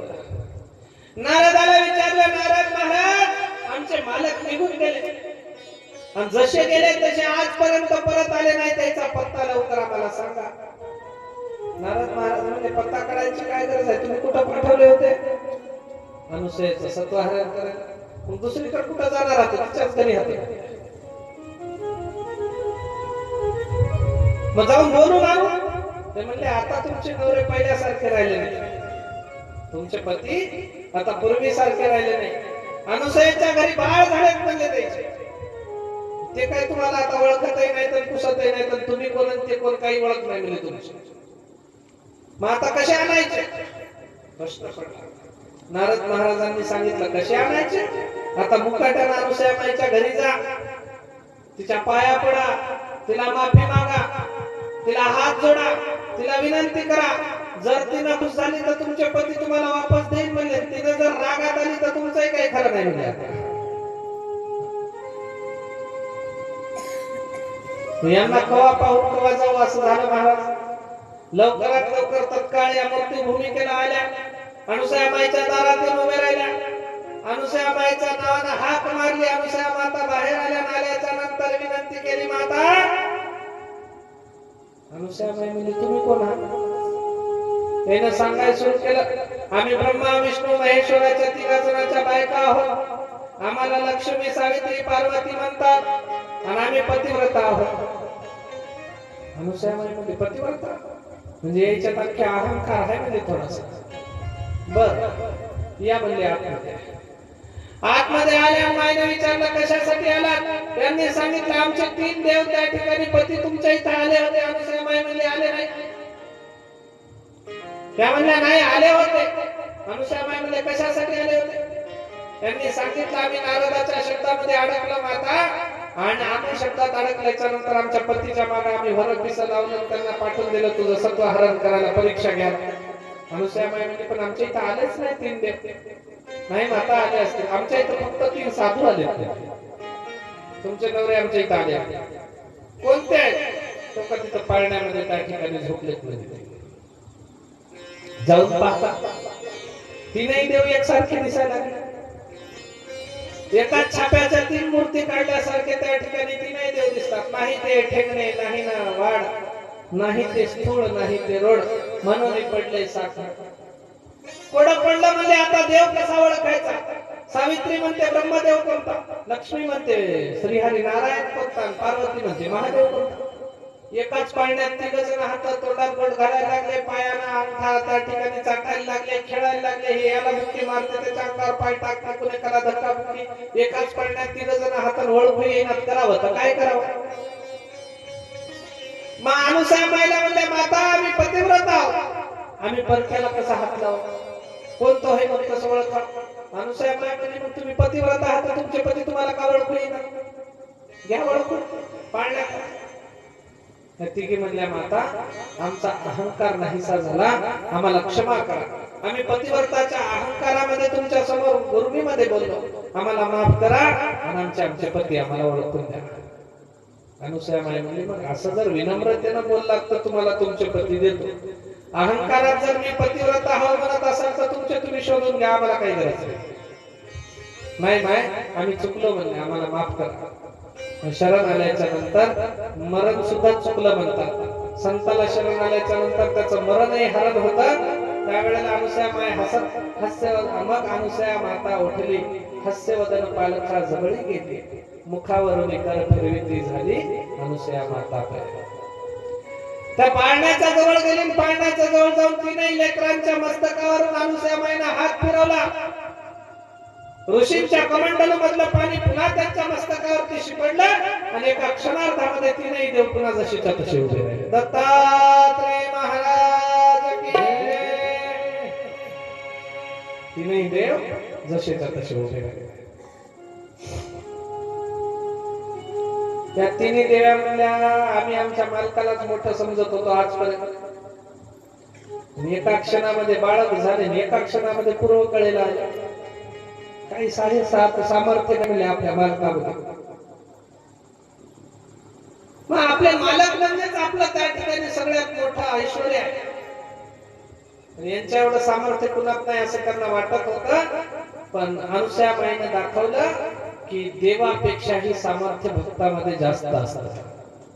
म्हणून भक्तांच्या उद्धारासाठी देवाला इथे यावं लागलं. देव कशासाठी आले? तुमच्या आमच्या उद्धारासाठी. तिने देवांनी अनुसूया माईला नमस्कार घातला. माता म्हणले तुमच्यामुळे आम्हाला पुन्हा एकदा जन्म झाल्यासारखं वाटायला लागला. आताच आम्ही बालक होतो, आताच आम्ही मूळ पुरुष मूळ स्वरूपाला आलो, आता आम्हाला धन्यता वाटायला लागली. त्या आम्ही तुम्हाला प्रसन्न झालो. काय तुम्हाला मागायचं ते मागा, आम्ही द्यायला तयार आहोत. अनुसूया माई म्हणली आम्हाला काही लागलं तर द्यायला आमचा मालक आम्हाला आहे दत्त महाराज. आम्हाला तुमच्याकडे मागायची काही गरज नाही. अरे आत्ताच तुम्ही माझ्या समोर लेकरं होता आणि आत्ताच काहीतरी मागा म्हणता, काही आवश्यकता नाही. म्हणजे तुम्ही आणखी अहंकारातच हा काही केलं. माय आमचा अहंकार गळून गेला, आम्हाला क्षमा करा म्हटले, माफी मागितले, पाया पडले. अनुसूया माईने त्याच्या डोक्यावरती हाबाई हस्त ठेवला आणि सांगितलं जा म्हणले आजपासून तुम्हाला माया स्पर्श करणार नाही, तुम्ही कोण्या माईक पदार्थाच्या मागे लागणार नाही, तुम्ही देव लोकांमध्ये तुमची कीर्ती अजरामर होईल आणि ब्रह्मा विष्णू महेश्वर तुम्ही त्या ठिकाणी अजरामर होसाल. हे जाताना म्हणले माता आम्हाला परत काहीतरी तुम्ही मागा, आम्ही तुम्हाला आशीर्वादाच्या स्वरूपात काहीतरी भेट म्हणून देऊ इच्छितो. अनुसूया माई म्हणली काही देऊ नका, तुम्ही 3 जण माझ्या पोटी लेकरं बनून जन्माला या. जसं काल सांगितलं होतं ब्रह्मदेवाला अनुसूया माईने सांगितलं की 3घे तुम्ही जन्माला या, तसं आजही अनुसूया माईने सांगितलं 3घे तुम्ही जन्माला या. त्यावेळेला तथास्तु म्हणून 3 देवांनी वचन दिलं, वरदान दिलं की लवकरच आम्ही तुमच्या पोटी जन्माला येऊ. आता आम्ही बाळक झालो होतो, पुन्हा पूर्व स्वरूपाला आलो, पण लवकरच ब्रह्मदेवाचा अंश, श्रीहरींचा अंश आणि महादेवाचा अंश स्वरूप तुमच्या गर्भामध्ये आम्ही राहू आणि 9 महिने 9 दिवस भरल्याच्या नंतर आम्ही जन्माला येऊ. अशा पद्धतीचा त्या ठिकाणी आशीर्वाद ब्रह्मदेव शंकर आणि श्रीहरींनी दिला. त्यावेळेला अनुसूया मातेला धन्यता वाटली. हे 3ही देव आपल्या आपल्या लोकाला गेले. ब्रह्माजी सत्यलोक, श्रीहरी वैकुंठाला आणि महादेव ते कैलासाला निघून गेले. आणि काही दिवसांच्या नंतर अनुसूया मातेला दिवस राहिले. अनुसूया मातेला दिवस आहेत. दिवसागणिक त्या ठिकाणी अनुसूया मातेच्या पोटी 1 लेकरू जन्मला. पुन्हा काही दिवस झाले, दुसरं लेकरू जन्मला. पुन्हा काही दिवस झाले, तिसरं लेकरू जन्मला. 3ही लेकरं त्या ठिकाणी ब्रह्मा विष्णू आणि शंकर. ब्रह्माजी त्या ठिकाणी जन्माला आले. चंद्र झाले. ब्रह्माजी जन्माला आल्याच्या नंतर ब्रह्माजींचं नाव ठेवण्यात आलं चंद्र. त्याच्यानंतर श्रीहरी जन्माला आले. श्रीहरी विष्णूंचं नाव ठेवण्यात आलं दत्त. आणि शंकर त्यांच्या पोटी जन्माला आले, त्यांचं नाव ठेवण्यात आलं दुर्वास. अनुसूया मातेची 3 लेकरं. एकाचं नाव दुर्वास ते महादेव, एकाचं नाव चंद्र ते ब्रह्मदेव आणि एकाचं नाव दत्त ते श्रीहरी श्रीनारायण. विष्णुदेव. लेकर छोटे होते, मोठे झाले, नामकरण झालं, बारसं झालं, मोठे झाले, विद्या संस्कार झाले, सगळं झाल्याच्या नंतर दुर्वास ऋषी म्हणले मी आता जगाच्या भ्रमंतीसाठी चाललो. चंद्रदेवाला विचारलं तुमचा विवाह, ते म्हणले मी विवाह करतो, मी संसार करतो. आणि दत्त स्वरूप असणाऱ्या श्रीहरींना अनुसूया मातेला अत्रिमशीने विचारलं तुम्ही काय करसाल. त्यावेळेला दत्त महाराजांनी सांगितलं मी या जगाची हरदम फेरी करतो आणि ब्रह्माजींचा आणि महादेवाचा अंश घेऊन मी तिघांचाही अंश घेऊन मी दत्त अत्रेय, अत्रीचा मुलगा दत्त आणि त्रिगुणात्मक स्वरूप धारण करून मी त्रैमूर्तिक अशा पद्धतीचा दत्त होईल आणि या जगाचं भ्रमण करेल असं म्हणून त्या ठिकाणी दत्त महाराजांनी सांगितलं. आणि त्यावेळेला श्रीहरींच्या स्वरूपामध्ये त्रिगुणात्मक स्वरूप धारण केलेले 3 मुखाचे 6 हाताचे शंख चक्र गदा पद्म कमंडलू आणि माला धारण केलेले श्रीमद दत्तात्रय महाराज जन्माला आले. त्यांचं स्वरूप त्या ठिकाणी प्राप्त झालं जगाला. त्यांचंच नाव दिगंबर, त्यांचंच नाव दत्त. अत्रेंचा मुलगा म्हणून दत्तात्रय नाव पडलं. त्या दत्तात्रय महाराजांचं पुराण आपण ऐकत आहोत. दत्तात्रय महाराज की जय. याच दत्त महाराजांचा जन्म त्या ठिकाणी झाला.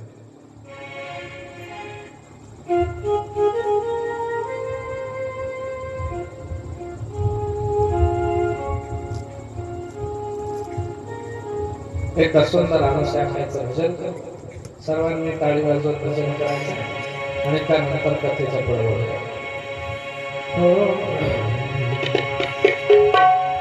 अनुसया माऊली दिगंबरा, अनुसया माऊली दिगंबरा.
भगवान दत्तात्रय महाराजांचा जन्म झाला.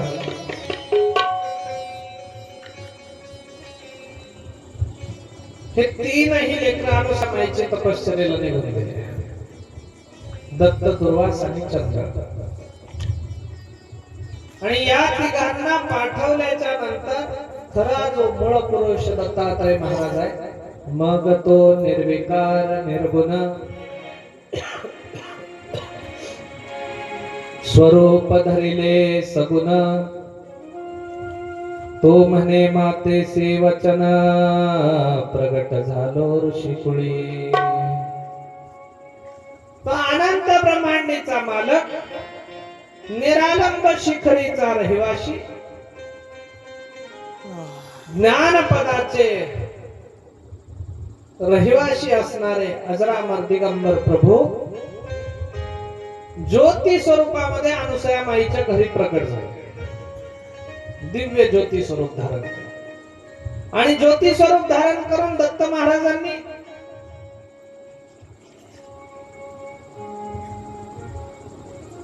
अगोदर त्या ठिकाणी ब्रह्माजींच्या, श्रीहरींच्या, शंकरजींच्या घरी जाऊन प्रार्थना केली की मला तुमच्या इथं चातुर्मासाचा अनुष्ठान करायचं,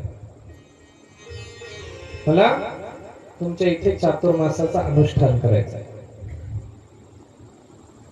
ब्रह्मदेव म्हणले काही हरकत नाही देवा, आमच्या इथं तुम्ही चातुर्मास करा. पण सावित्री माता म्हणल्या तुम्हाला काय लागलंय करा म्हणायला. ते काय साधा सुद्धा बुवा आहे का? तो ब्रह्मचारी महाराज आहे, आपलं गृहस्थाचं घर आहे आणि त्याला काय लागते आणि काय लागत नाही तुम्हाला माहित आहे का म्हणली सावित्री माता. सरळ सरळ तुम्ही चातुर्मासाला जागा देतो म्हणाले. 4 महिने एखादा महाराज घरात राहायचा म्हणल्यावर या संसाराची धुळदाण होऊन जाते आणि जागा मिळणार नाही. सांगा म्हणले तुम्ही आमच्या इथे चातुर्मासासाठी जागा नाही. दत्त महाराजाला सांगितलं. दत्त महाराज म्हणले ठीक आहे, काही हरकत नाही. वैकुंठाला गेले. ते ज्योतिर्माख्य स्वरूप वैकुंठाला जाऊन त्या श्रीहरी विचारणा केली की तुमच्या इथं मला चातुर्मासाला जागा देता का? लक्ष्मी माता म्हणली एका साधूला जागा देणं म्हणजे 1000 हत्ती पोसल्यासारखं आहे. आणि आपलं संसारिकाचं घर होय, आपल्या इथं जागा देता येणार नाही. ठीक आहे, जाऊ दे, हरकत नाही. महादेवाकडे गेले. महादेवाला विचारलं का हो आम्हाला तुम्ही जागा देता का चातुर्मास करायचा? पार्वती माता म्हणजे आपल्या इथं आपल्याला जिथं देवदेव होईना घरा बरोबर आणि त्याला कुठली चातुर्मासाचं अनुष्ठान करायला जागा देता नाही म्हणले. आपल्याकडे जागा. देव त्रिभुवनाच्या सगळ्या देवांकडे जाऊन परत आले आणि परत आल्याच्या नंतर अनुसया माईच्या आश्रमामध्ये जेव्हा तो निर्गुण परमात्मा प्रकट झाला ज्योती स्वरूपामध्ये, त्या ज्योती स्वरूपानं त्या ठिकाणी अनुसया माईला हाक मारली, माता आम्हाला तुमच्या इथे चातुर्मास करायचा आहे, आम्हाला जागा देता का? अनुसया माई म्हणली तुम्हाला कशी जागा पाहिजे? दत्त महाराजांना सांगितलं आम्हाला आढळ अचल अशा पद्धतीची जागा पाहिजे.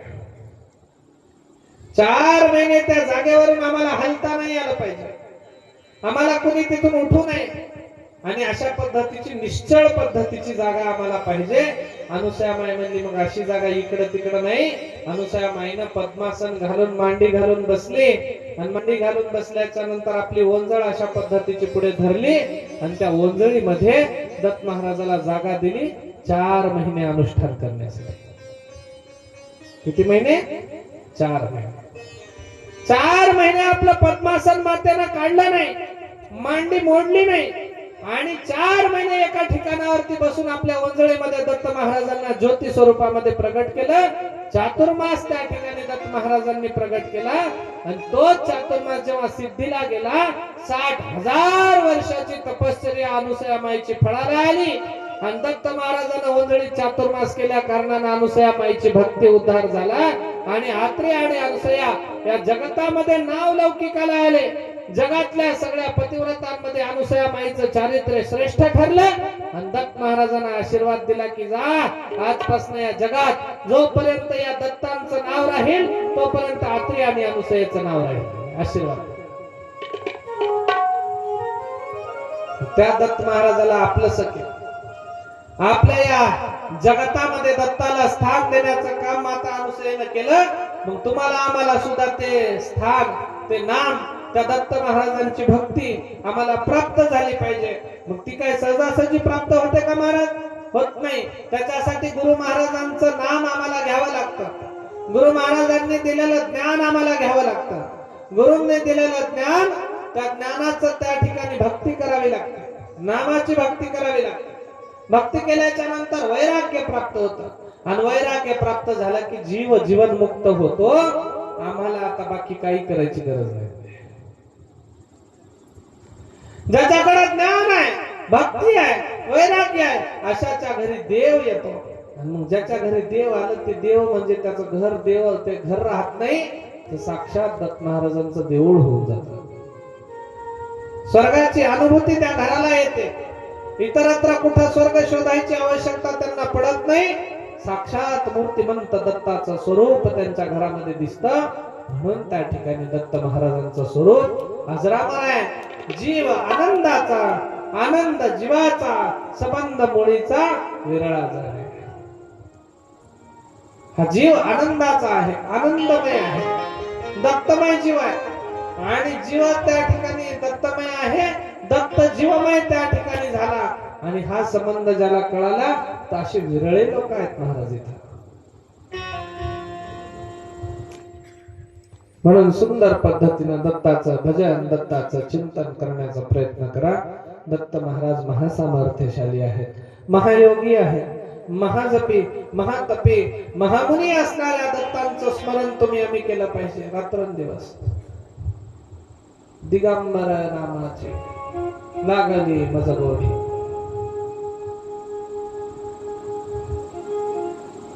दिगंबरा तुझ वाचोनी काहीच नेने मी अज्ञान, पडलो भव सिंधू जाना मजला काढावे थुना, विनंती सद्गुरुदेवा.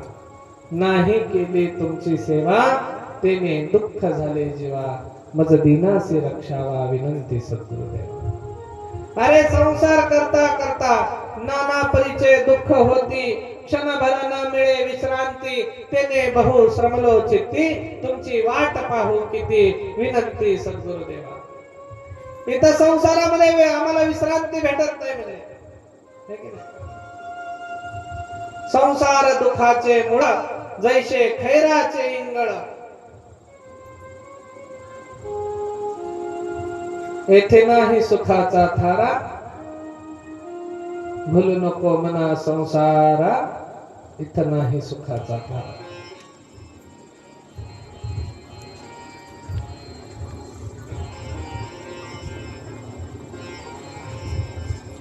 जीवाने प्रार्थना केली दत्ताला, दासाची विनंती ऐका हो महाराजा, हिताची आकाजाला लावा. गुरूंना प्रार्थना केली, संतांना प्रार्थना केली, देवा मला काय करा, तुम्ही त्या ठिकाणी हिताचं सांगा, मार्ग चांगला सांगा, या जीवाचं कल्याण झालं पाहिजे. काम, क्रोध, मद, मत्सर, दंभ, अहंकाराच्या विळख्यामध्ये अडकलेला हा जीव आहे. इथं क्षणाक्षणाला मनुष्याला राग येतो, क्षणाक्षणाला दुसऱ्याचं वाईट चिंततो, क्षणाक्षणाला दुःख येतं, क्षणाक्षणाला संसारातले लोक आम्हाला त्रास देतात, क्षणाक्षणाला आमच्या मनाची निराशा होते, आमच्या आशेची निराशा होते. मग याच्यातनं आम्हाला सोडवणार पाहिजे पाहिजे की नाही?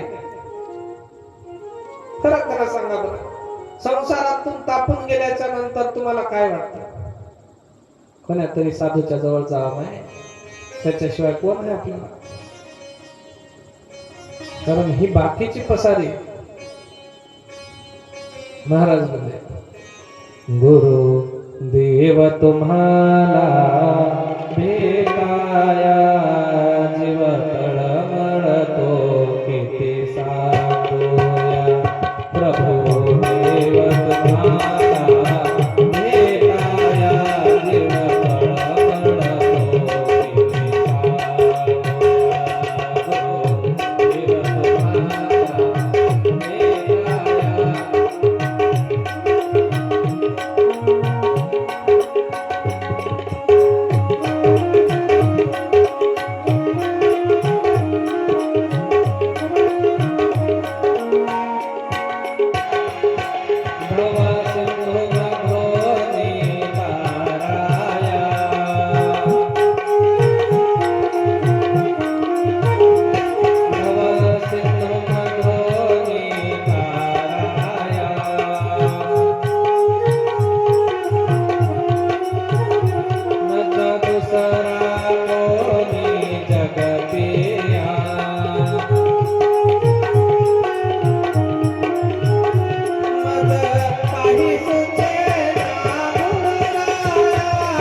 भाऊ बिरादर कोणाचे या सर्व उपाधी तोडाया जीव तळमळतो किती सांगूया गुरुदेव तुम्हाला भेटाया जीव तळमळतो किती सांगूया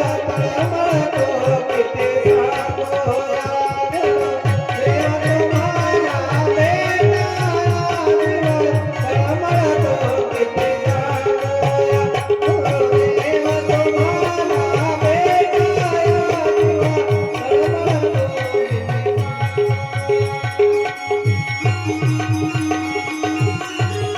गुरुदेव तुम्हाला भेटाया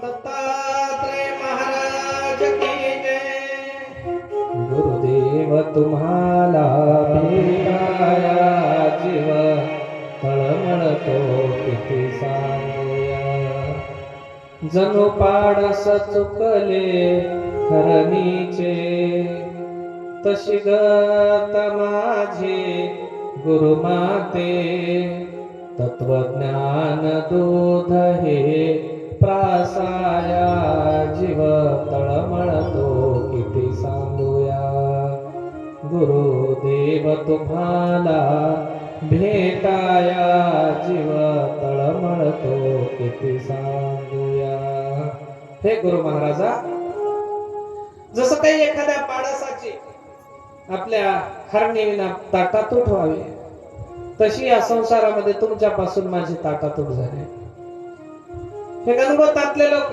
गणगोत असे हे पैशाचे याचं काम जर करणं गेलं इच्छा न पुरविता शान चौताळती ढुंकोनी न पाहती तोंडाकडे यायच्या मनासारखं काम जर नाही केलं तर हे माणसाकडे परतूनही पाहिनात ना आणि मग हे कसे हातात जन हे सुखाचे दिल्या घेतल्याचे अंत हे काळीचे नाही दुःख समयाचे नाही कोणी नाही म्हणले इथं